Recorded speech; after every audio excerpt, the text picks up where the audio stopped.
The Dollars Trilogy is a series of spaghetti western films directed by legendary Italian filmmaker Sergio Leone.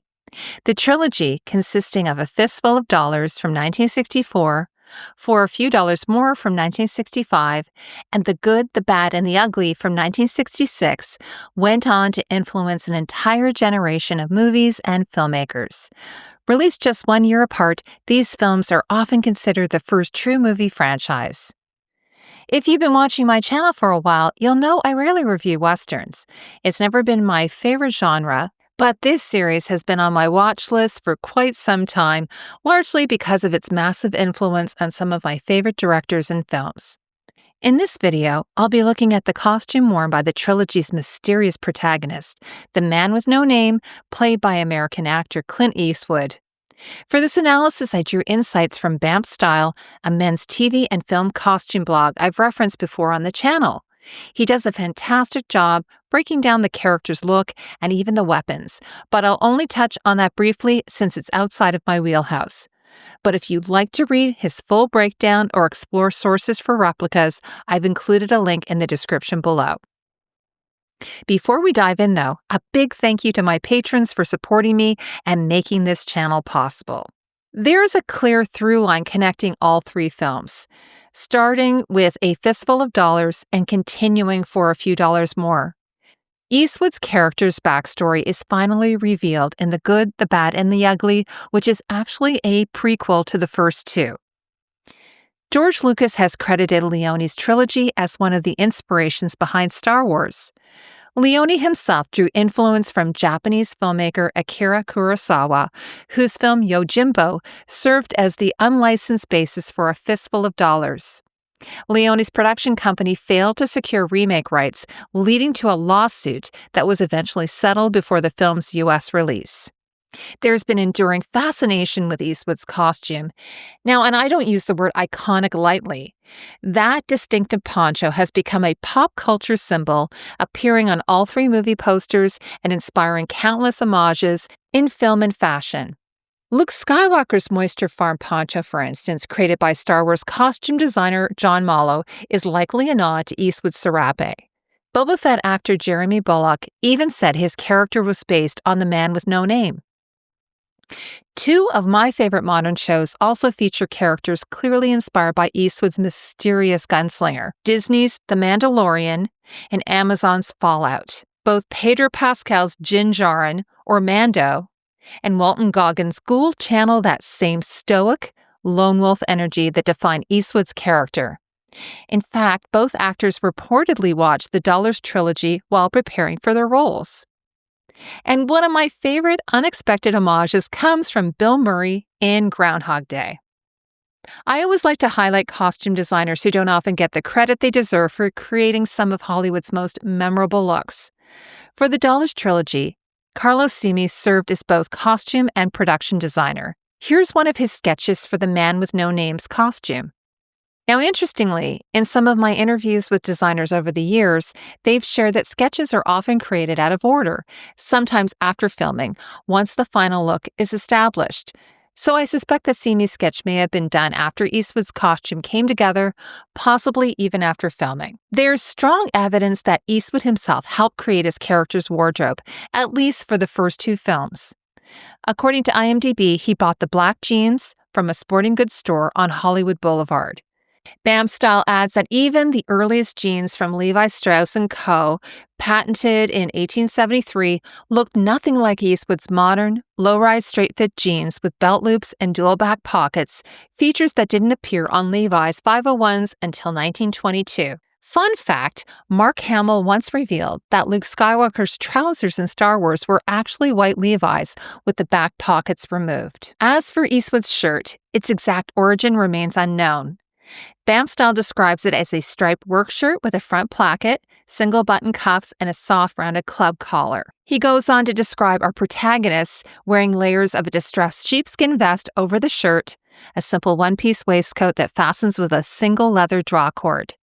The outer shell is tan leather, lined with fleecy wool that folds over at the top to create a natural collar.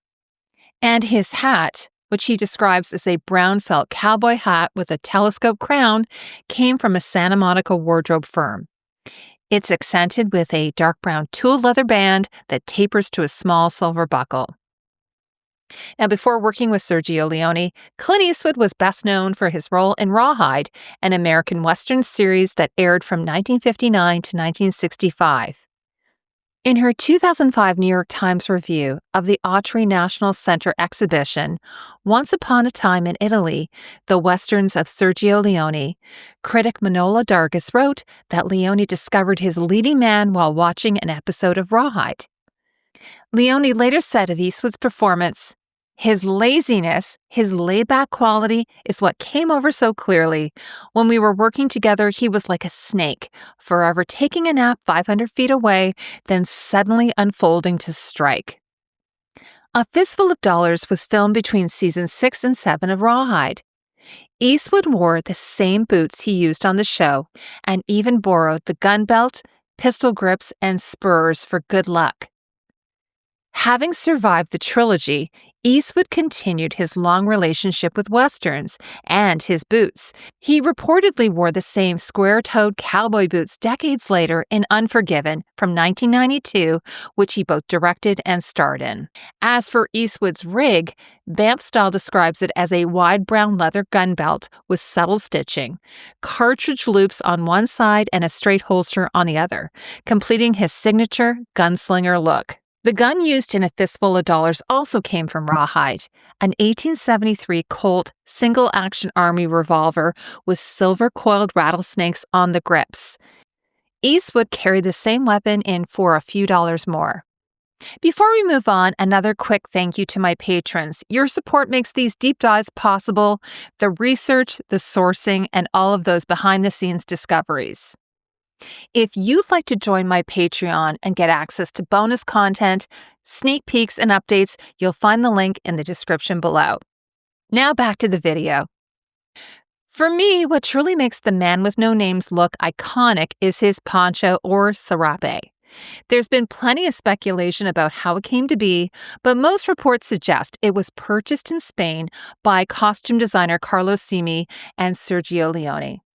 The idea for the poncho actually came from Leone himself. As Dargis notes, Leone originally envisioned the hero as having the physique of an American strongman like Steve Reeves, who he even reproached for the role. Reeves turned it down because he didn't want to promote cigar smoking. He was, after all, a lifelong fitness fanatic, but admitted that Eastwood was perfect for the part. You can hear what Eastwood has to say in his own words. I just picked out a lot of the wardrobe and brought it all with me. And we ended up changing the poncho.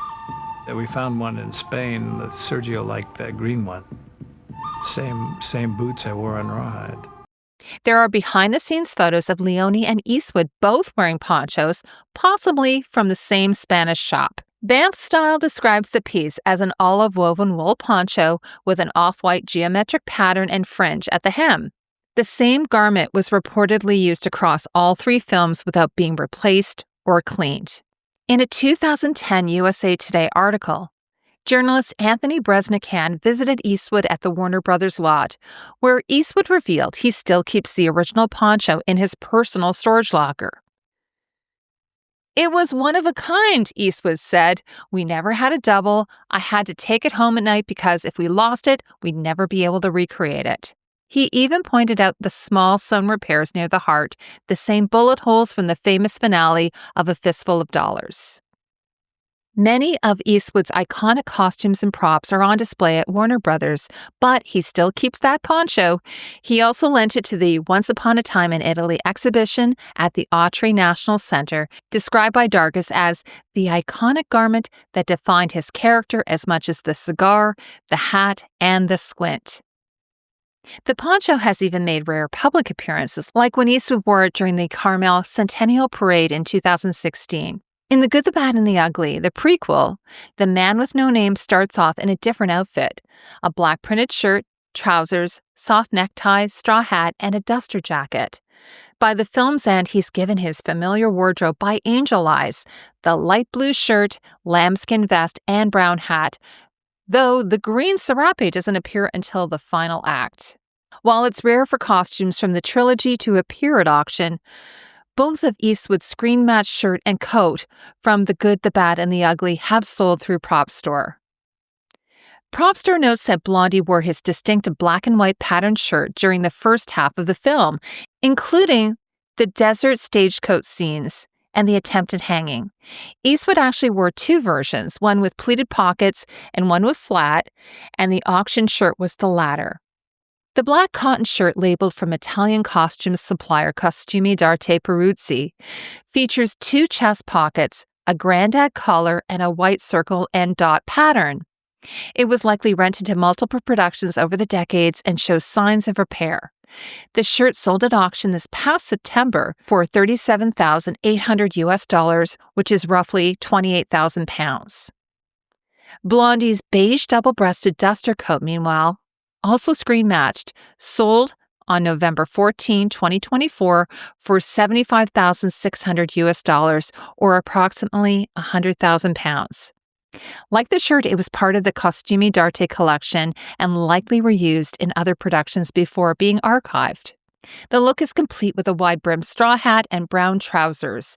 Banff Style describes the hat as a natural straw plantation style with a low, telescope-shaped crown and tan leather bands around the base. The trousers are flat front with a modern low-rise and tall belt loops worn with a weathered brown leather belt fastened through a square brass buckle. What was your favorite aspect of Eastwood's Man with No Name costume? Please consider liking this video if you enjoyed it, or leave a comment. It really does help, and it lets me know you want to see more videos like this. And as always, a huge thank you to my patrons for supporting this channel and making this kind of content possible. Thanks for spending time with me. I'll see you in the next video.